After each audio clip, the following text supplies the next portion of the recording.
Hello everyone, 76 Patriot here, and today I want to discuss the topic of whether or not the state of Colorado is in play this election, and why I personally, at least as of right now, believe that it is not.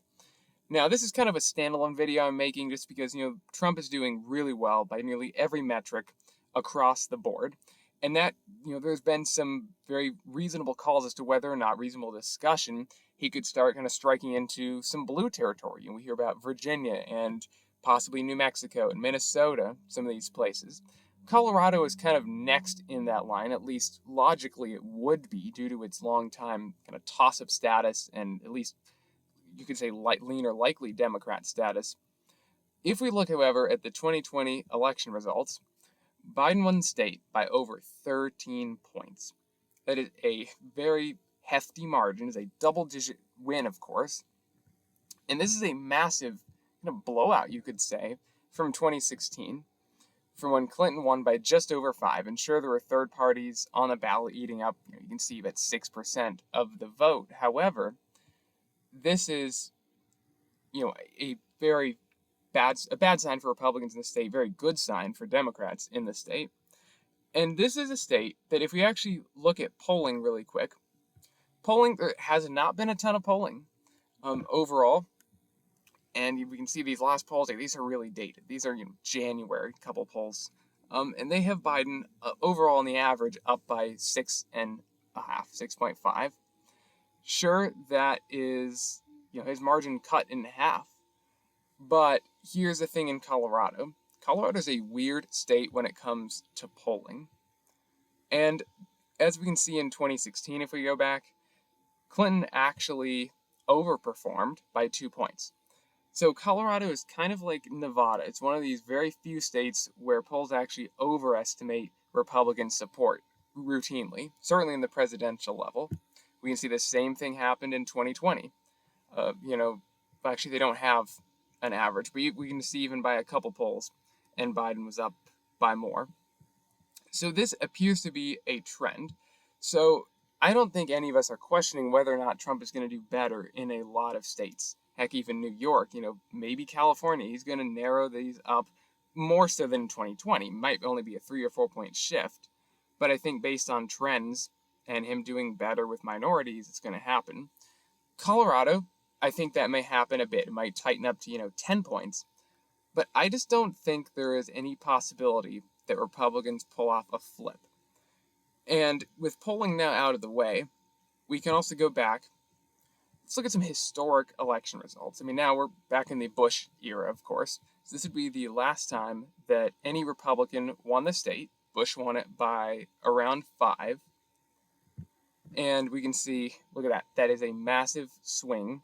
Obama won it by 9. Fast forward, he won it by 5. Romney did slightly better. Trump did even better with third parties in the ballot. And then boom. Look at that.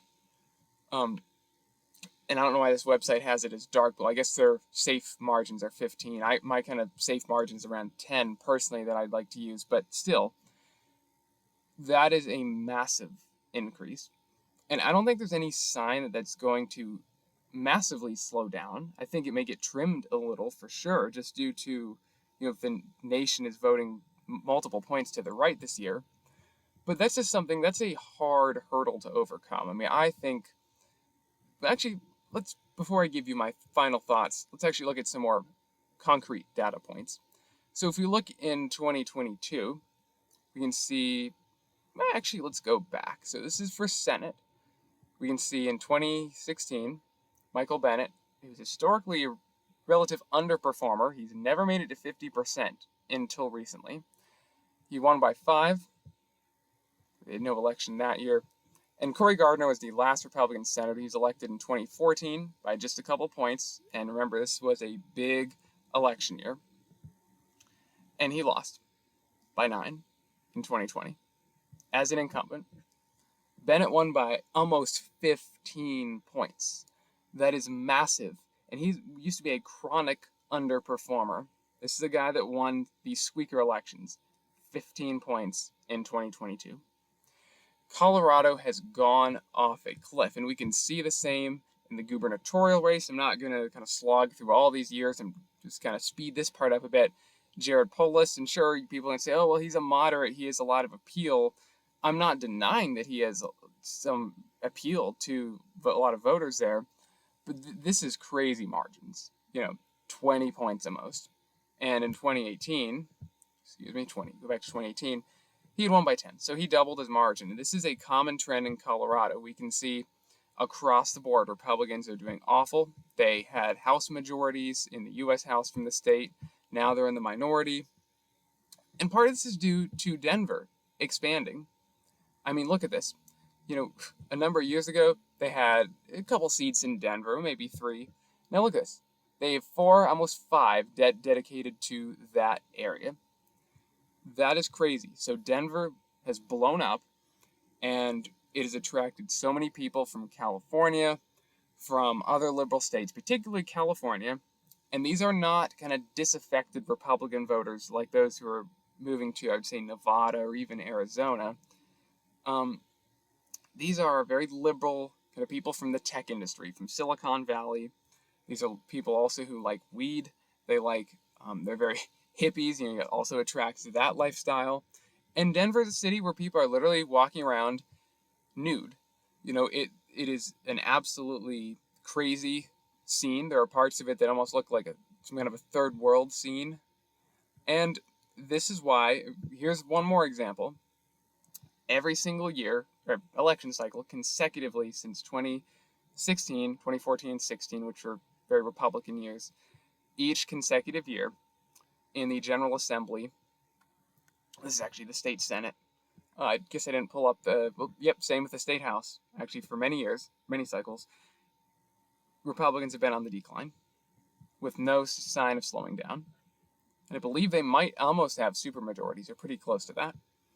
So all this is going to say the fundamentals of Colorado, we hear talk on and on, or, in reasonable, merited discussions, because Trump is doing so well. Not only could he capture the six main swing states, there's talk about Virginia, which I get based on polls. New Mexico hasn't been a lot of polling. I think it's a long shot, but it's theoretical.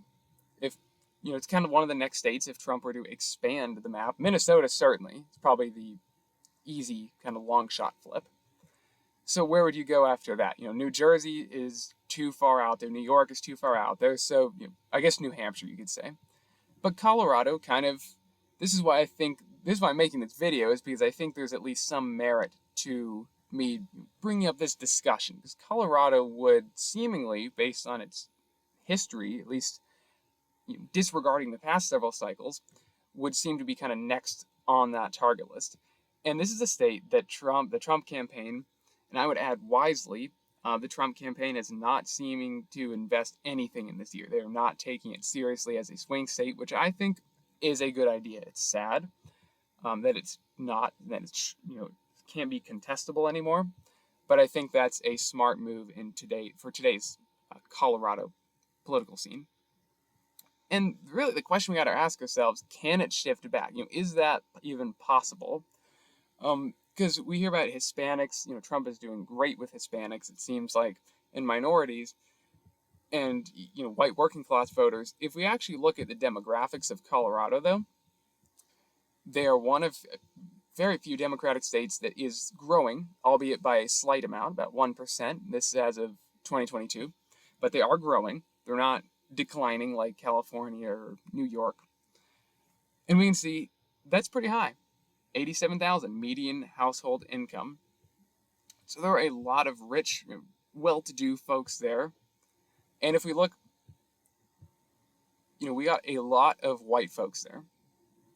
And this is kind of surprising for a state you would think would be more southwestern, at least part of it in nature. It borders Arizona and Utah and all these southwestern states.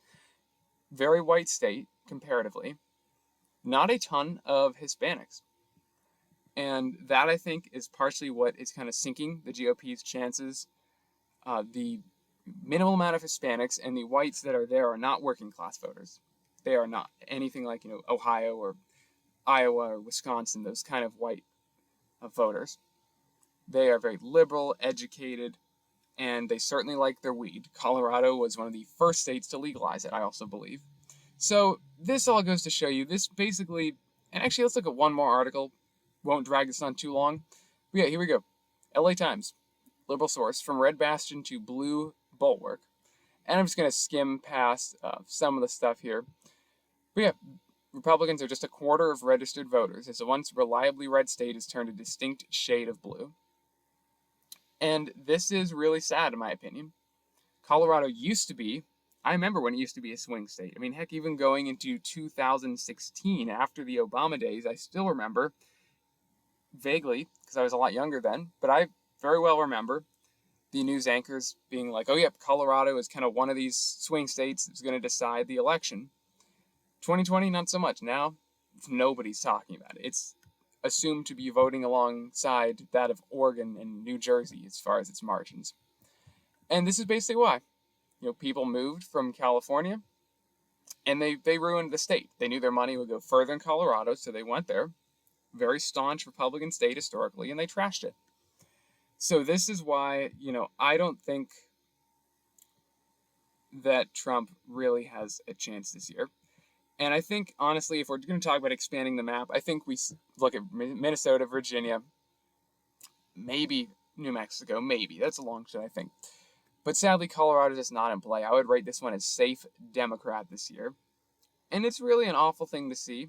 It has completely terraformed from the good old days of the GOP. Now, those days are gone, thankfully. But as far as, thankfully, as in, the establishment days is what I mean by that. But it has really gone from just a kind of good old Republican state, so to speak, to a horribly, basically, micro version of California. So that's basically my thoughts on this and why I think resources should not be, because I've heard some discussion, even among people I know, if Trump is doing so well, could Colorado flip? I don't think so. I mean, I honestly, New Jersey might flip before Colorado at this point. It is so entrenched, which is sad to see. But we can't get sad about stuff like this. We have to put resources where the money matters. So that's, Arizona, Nevada, Michigan, Wisconsin, Georgia, Pennsylvania. And we'll see from there if the map expands. But as of right now, that is the sad state of Colorado. But it's all sails ahead, full sails ahead, rather, for 2024. And we got to help Trump win and hopefully witness a landslide on election night. So that's it for this one. Hope you all enjoyed it. Thank you all so much for watching, and have a great day.